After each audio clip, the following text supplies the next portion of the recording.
On October 1st, 2024, Israel faced one of the most significant attacks in recent history.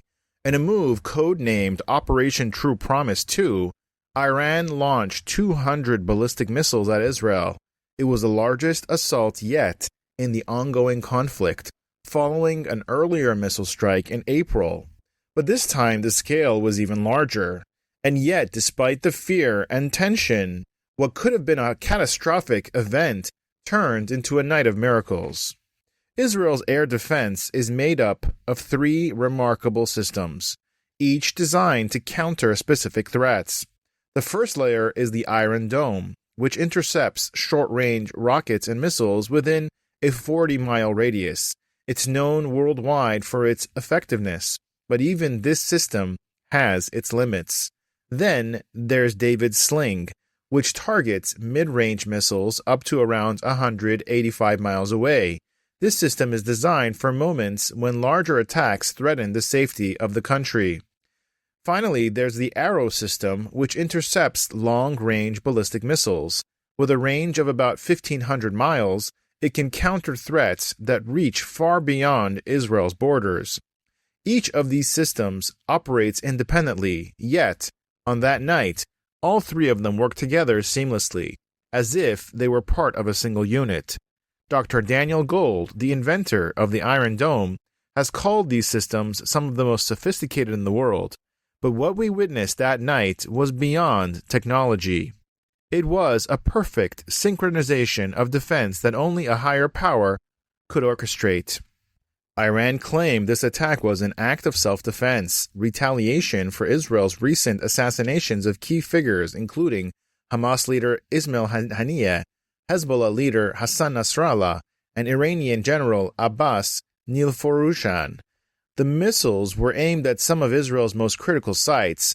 Several hit the Nevitim airbase in the Negev desert, damaging a hangar and taxiway. Other missiles struck Tel Nof airbase, a school in the town of Gedera, and areas close to Tel Aviv, near the headquarters of Israeli intelligence services like Mossad and Unit 8200. Some even hit a few residential areas, causing minor damage. Despite this, the destruction that Iran intended did not come to pass. Most of the missiles were intercepted by Israel's defense systems, while others landed harmlessly. The sole fatality in Israel was a 38-year-old Palestinian man from Gaza who was killed when missile debris fell near Jericho. In addition, a few others suffered minor injuries, 2 Israelis, 2 Jordanians, and 4 Palestinians, but no extensive damage or casualties were reported. Recently, I came across an analysis from a professor of physics who worked for Israel's defense industry for years. He studied the events of the April attack, and here's what he had to say. What happened was on the scale of the splitting of the Red Sea. This refers to the biblical story of God parting the Red Sea in the Old Testament, allowing the Israelites to escape Egypt. This professor calculated the odds of Israel's defense systems intercepting nearly all the missiles and found that it defies explanation. Even a 90% success rate would be a miracle, yet in April, the defense systems achieved around 99.9% effectiveness. In his words, if this isn't an act of God, then I no longer know what a miracle is. When we look at the October attack in light of this analysis, it's even more astonishing. Hundreds of missiles were fired, and once again, Israel's defense systems worked in near perfect unison. And here's where the story takes another turn. One Iranian missile malfunctioned and returned to its launch site, killing 5 Iranians. This malfunction underscores the unpredictability and the miraculous nature of that night. Over the years, there have been reports from militants themselves, attributing their missile failures to divine intervention.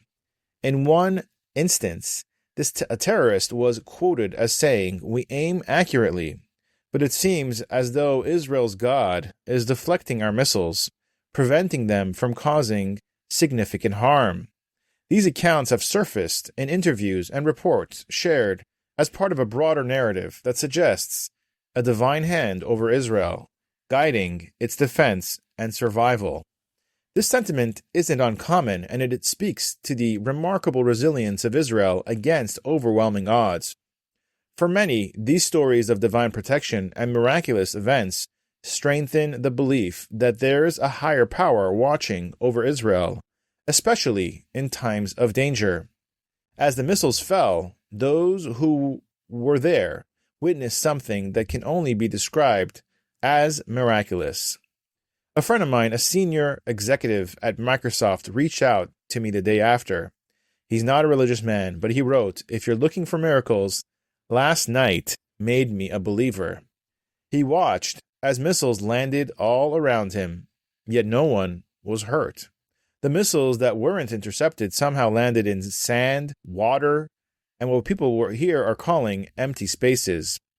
And if you know Israel, you know how crowded and densely populated it is. We don't have much of that so-called empty space. This unexpected outcome wasn't just about military precision.